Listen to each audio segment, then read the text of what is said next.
Bienvenue au cœur du crime, un podcast issu des archives d'Europe 1. Savez-vous que plus d'un tiers des crimes et délits commis en France sont traités par la gendarmerie nationale? Je m'appelle Yann Kermadec. Je suis commandant de gendarmerie. Je dirige une section de recherche dont la mission essentielle est une mission de police judiciaire.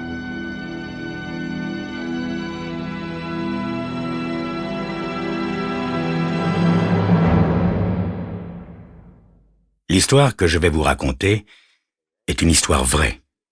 Tous les faits sont réels et se sont déroulés en France. Seuls, les noms des personnes et des lieux ont été changés.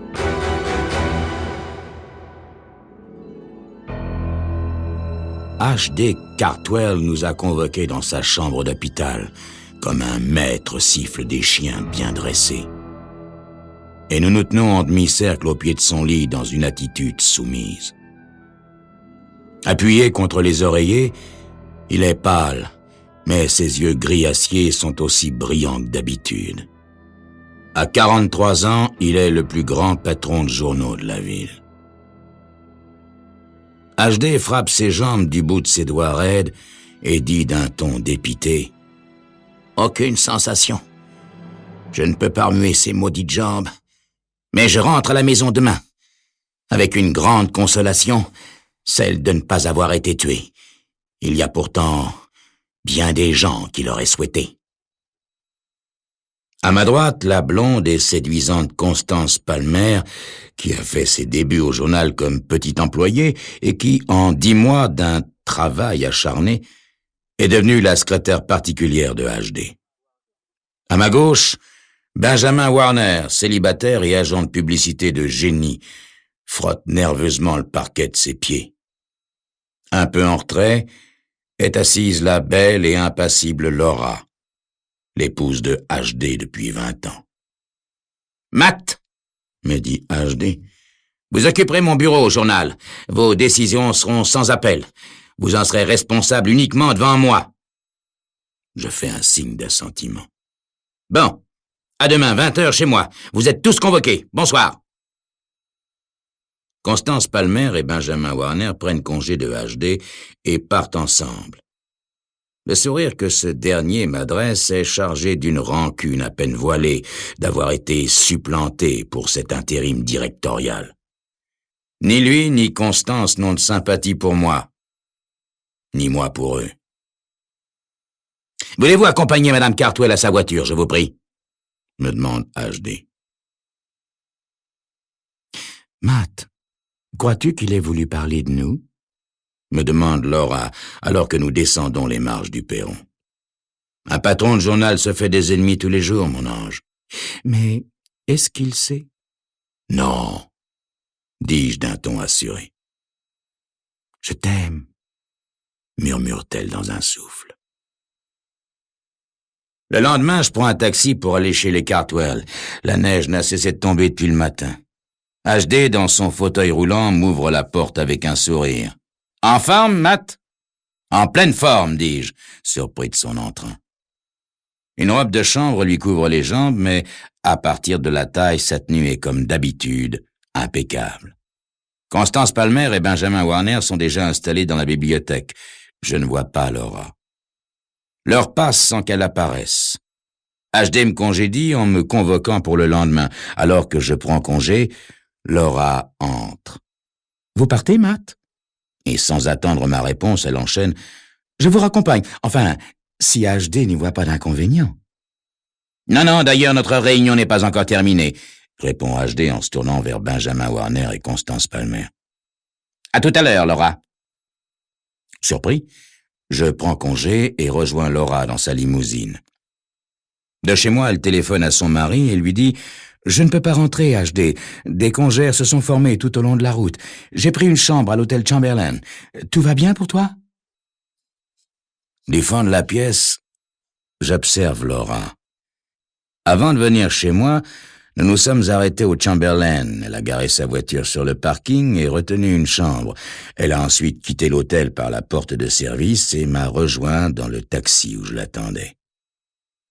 En raccrochant le téléphone, elle vient vers moi et nous sombrons dans une profonde étreinte. « Je t'aime », murmure-t-elle. Mais la sonnerie aiguë du téléphone vient interrompre nos effusions. Je laisse sonner un moment, puis, m'efforçant de prendre la voix de quelqu'un qui vient d'être arraché au sommeil, je saisis le combiné. La voix cassante de HD questionne dans l'appareil. « Matt, ma femme est avec vous ?»« Votre... » Je me redresse d'un mouvement brusque et pose un doigt sur les lèvres de Laura. Je parviens à répondre avec un calme forcé. « Non, je crois qu'elle a décidé de passer la nuit au Chamberlain, HD. » « C'est ce qu'elle m'a dit, mais sa chambre ne répond pas. Je pensais que vous aviez peut-être décidé d'aller faire un tour ensemble. »« Je peux aller jusqu'au Chamberlain, dis-je. Ça n'est pas loin de chez moi et je lui dirai de vous appeler. »« Avez-vous regardé par la fenêtre, Matt? La neige n'arrête pas de tomber. »« J'irai à pied, HD, ça me dérange absolument pas. »« Non, n'en parlons plus, Matt. Laura a dû aller prendre un cocktail au bar de l'hôtel. Je la rappellerai plus tard. Mais non, je vous le répète, n'en parlons plus. Faites ce que je vous dis. Regardez par la fenêtre et téléphonez-moi du journal demain matin. Désolé de vous avoir dérangé à pareille heure, Matt. Bonne nuit. » « Il sait, hein, Matt, il sait, » me dit Laura avant même que je lui dise quoi que ce soit. Je me dirige vers la fenêtre. « Laura, regarde de l'autre côté de la rue. Ça, c'est la voiture de Warner. HD a insisté pour que je regarde dehors. Je me remémore la soirée d'hier, quand j'ai pris congé de HD et que Warner m'a lancé un sourire en coin. Le brusque assentiment de HD quand Laura lui a proposé de me raccompagner. Son coup de téléphone pour joindre sa femme chez moi. Et maintenant, de l'autre côté de la rue, la voiture de Warner qui est en planque pour surveiller l'immeuble. HD est donc à ce point perspicace? Son coup de téléphone ne permet plus à Laura et à Matt de poursuivre impunément leur nuit.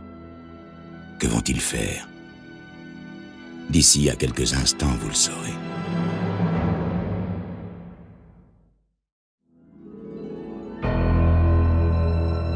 HD Cartwell, le plus grand patron de journaux de la ville, a été victime d'un accident qui le condamne à être dans un fauteuil roulant jusqu'à la fin de ses jours. Il vient de téléphoner à Matt, son bras droit, alors qu'il cherche à joindre sa femme, Laura. Celle-ci est effectivement chez Matt, mais tous deux pensaient leur liaison secrète. Que signifie ce coup de fil? Et surtout, la présence en face de l'immeuble de la voiture de Benjamin Warner, le brillant agent de publicité du journal, qui est, par ailleurs, très en cours auprès de HD. Qu'allons-nous faire, Matt? Balbutie Laura dont les ongles s'enfoncent dans ma chair comme des griffes. Il nous espionne pour le compte de HD, dis-je en laissant libre cours à mes pensées. Si Constance et Warner ont découvert notre liaison, ils ont une arme puissante pour prendre ma place auprès de HD. « Je rentre au Chamberlain, Matt, » dit Laura en s'habillant. « Non, je t'en prie, laisse-moi rentrer seule. Ne leur donnons pas d'autres atouts. » « Laura, il faut prendre une décision. Ou nous devons rompre, ou tu dois quitter HD, » dis-je en la prenant dans mes bras. « Oh, je le sais, mon amour. Mais j'ai besoin de prendre un peu de recul. » J'accompagne Laura jusqu'au garage. Une fois remontée dans mon appartement, je constate que la voiture de Warner n'est plus garée devant l'immeuble. Le lendemain, à 10h, HD m'appelle au journal. « J'ai retrouvé ma femme !» me dit-il d'un ton bref. Je ne trouve rien à répondre. HD enchaîne rapidement sur les dépêches tombées sur le téléscripteur. « À propos, Constance est ici, chez moi. Je lui ai demandé de rester cette nuit pour pouvoir lui dicter du courrier tôt ce matin. À lundi, Matt. Bon week-end. » Je déduis de cette conversation que Constance n'accompagne pas Warner dans sa mission de détective privé. Le lundi, je me rends à nouveau chez HD qui m'apprend que sa femme est partie dans leur bungalow se reposer quelques jours. Le vendredi, Au second courrier, je reçois une lettre anonyme nous sommant, Laura Cartwell et moi, de nous tenir prêts à verser une somme de $100 000 en espèces si nous tenons à ce que notre liaison demeure secrète. La lettre précise que 2 bandes ont été enregistrées sur magnétophone dans le bungalow de HD pendant les week-ends où Laura et moi nous y trouvions seuls. Le versement devra être effectué vendredi prochain.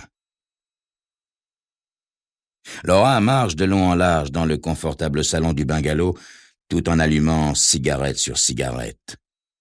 Elle a le visage en feu, les mains crispées. Elle s'arrête soudain pour relire la lettre, puis la laisse tomber sur la table devant moi et se remet à arpenter la pièce. HD n'a pas pu écrire cette lettre. S'il avait un soupçon, il se serait adressé à un détective privé. « C'est Benjamin Warner, ça ne peut être que lui », dis-je en coupant la parole à Laura. « Si c'est Benjamin, » reprend la voix tendue de Laura, « comment est-il entré ici pour cacher le magnétophone ? Le bungalow est fermé quand nous n'y l'habitons pas, et il n'y a pas de trace d'effraction. » Il a réussi à se procurer une clé, ou bien peut-être a-t-il trouvé une fenêtre ouverte. « Mais comment nous a-t-il découvert ? Nous avons pris toutes les précautions nécessaires, Matt. » Ah, peu importe comment à présent. Nous sommes pris au piège, Laura. Elle relève les yeux et me dévisage comme si elle voulait prendre ma mesure. Je lis la détermination dans son regard. Sa mâchoire s'avance, ses lèvres se plissent. « Matt, nous ne sommes pris que si nous nions les faits. Matt, est-ce que tu m'aimes vraiment? » « Je t'aime, Laura, » dis-je simplement. « Alors tout ira bien, » reprend-elle d'un ton triomphant. « Nous proclamerons bien haut notre amour et nous dirons à mon mari, à Benjamin Warner, au monde entier d'aller au diable. Je suis prête, Matt. »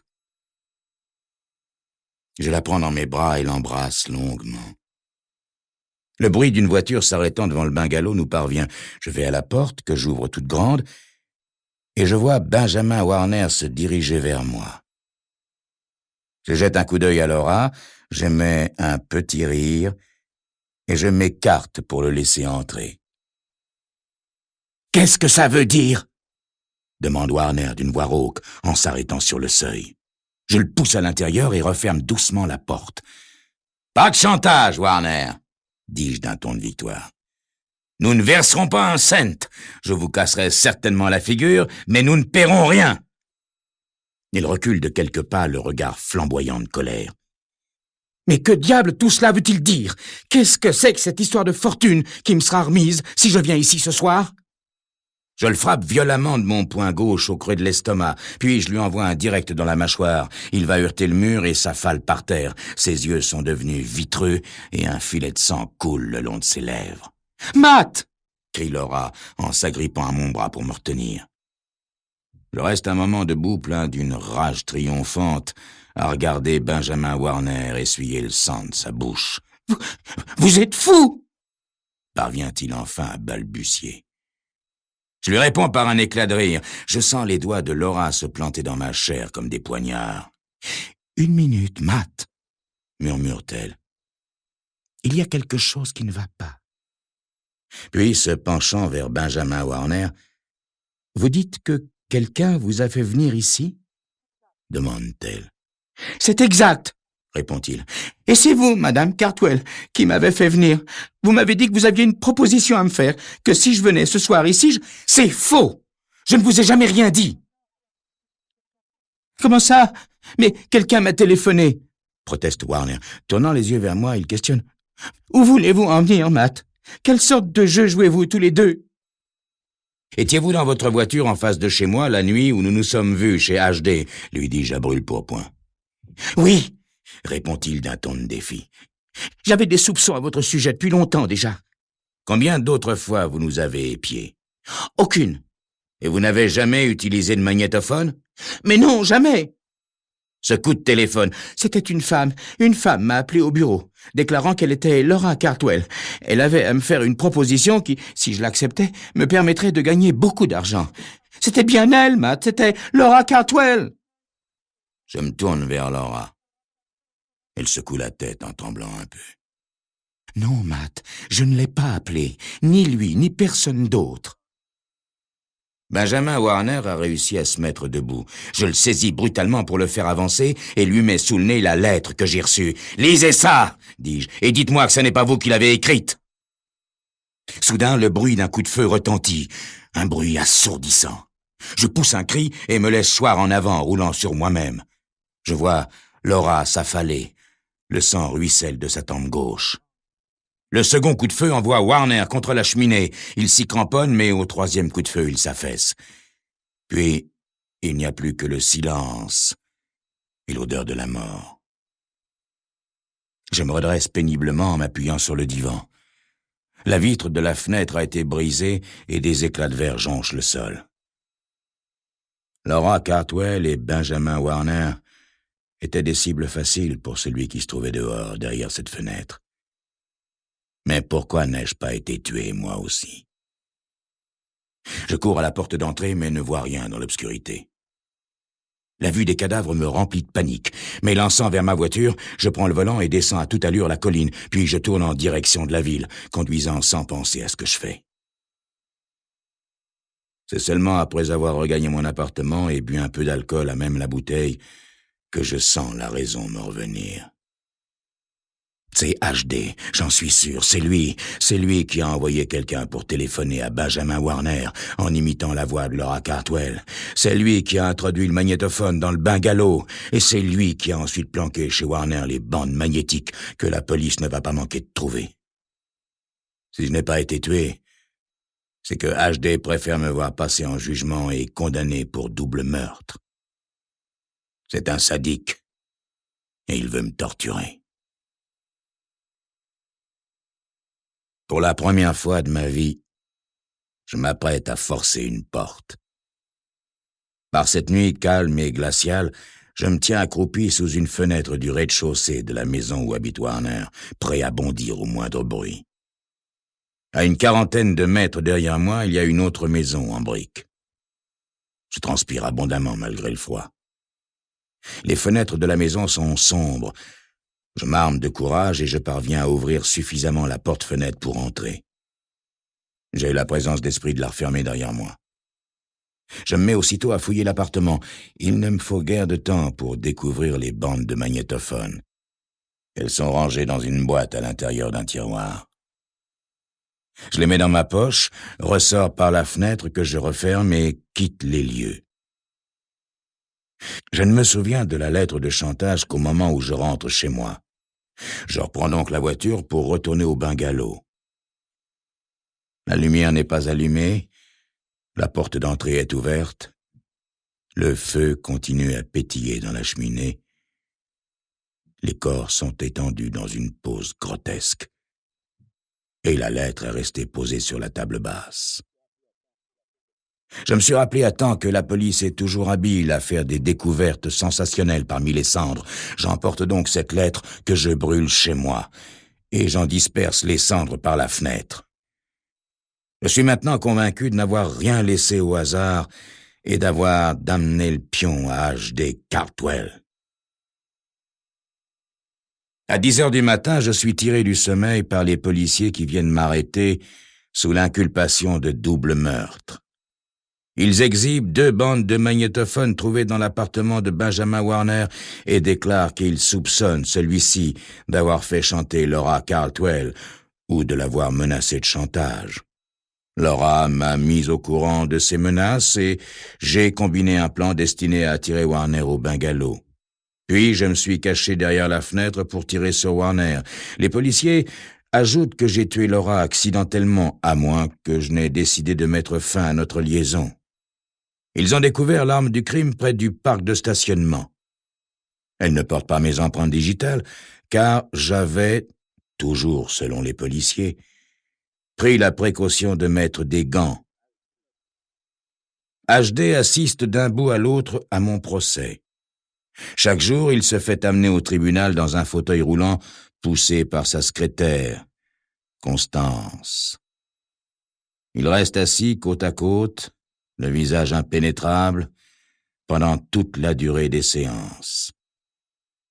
Tous deux sont appelés à la barre des témoins, mais ni l'un ni l'autre ne peuvent apporter de preuves contre moi. Ils affirment tout ignorer de ma liaison avec Laura ou d'un ménage à trois dans lequel Warner aurait été compris. 4 mois après le jugement qui m'a condamné, Constance Palmer et HD partent en voyage de noces dans une station de ski. HD trouve la mort quelques jours plus tard dans des circonstances encore mal établies. L'enquête n'expliquera jamais comment HD est tombé de la terrasse de leur chambre. J'ai mis longtemps à comprendre qui a exécuté ces meurtres et pourquoi. Je me suis d'abord égaré en pensant que c'était la vengeance de HD, mais maintenant, du fond de ma cellule, en imaginant la jeune veuve skier sur les pistes blanches, j'ai une autre idée sur la question.